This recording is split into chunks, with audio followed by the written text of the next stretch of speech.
August 21st, 2025. Memorial of St. Pius X, Pope. A reading from the Holy Gospel according to Matthew.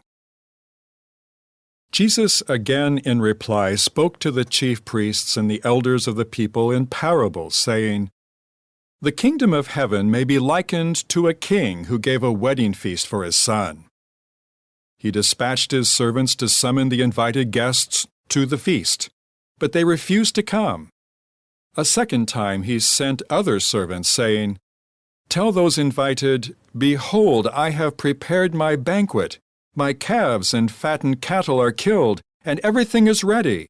Come to the feast.'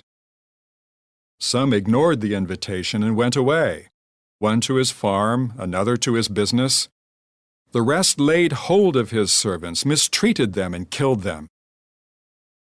The king was enraged and sent his troops, destroyed those murderers, and burned their city.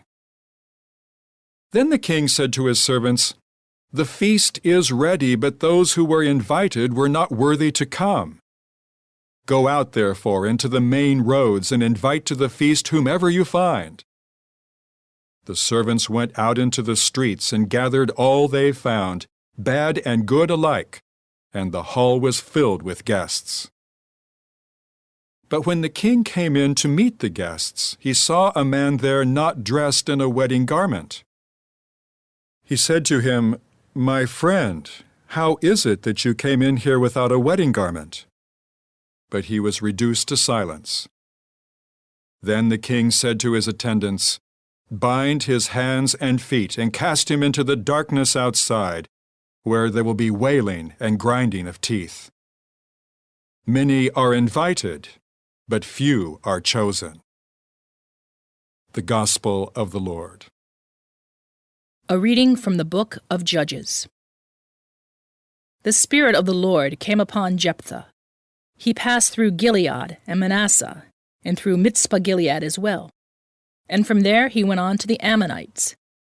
Jephthah made a vow to the Lord. "If you deliver the Ammonites into my power," he said, "whoever comes out of the doors of my house to meet me when I return in triumph from the Ammonites shall belong to the Lord. I shall offer him up as a burnt offering."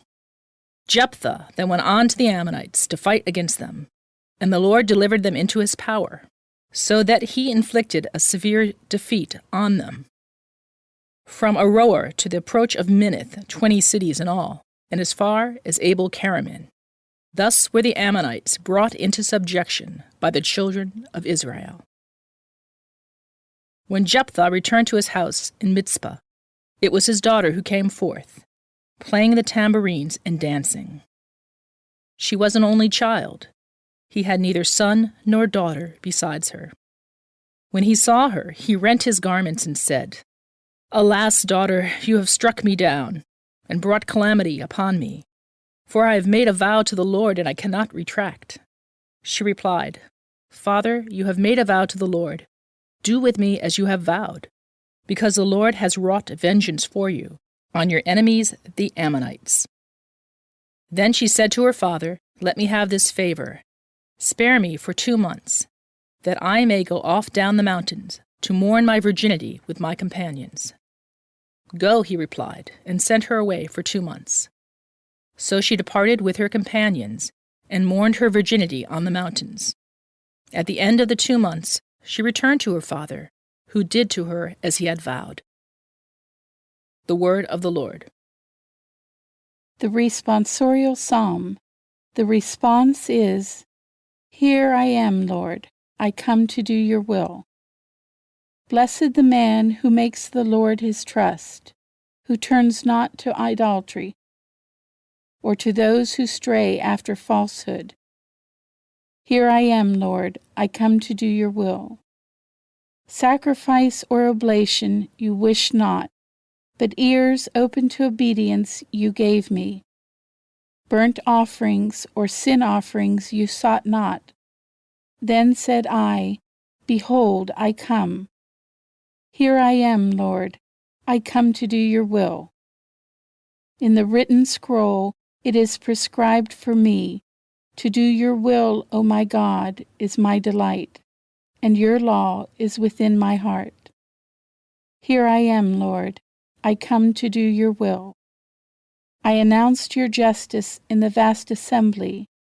I did not restrain my lips, as you, O Lord, know. Here I am, Lord. I come to do your will.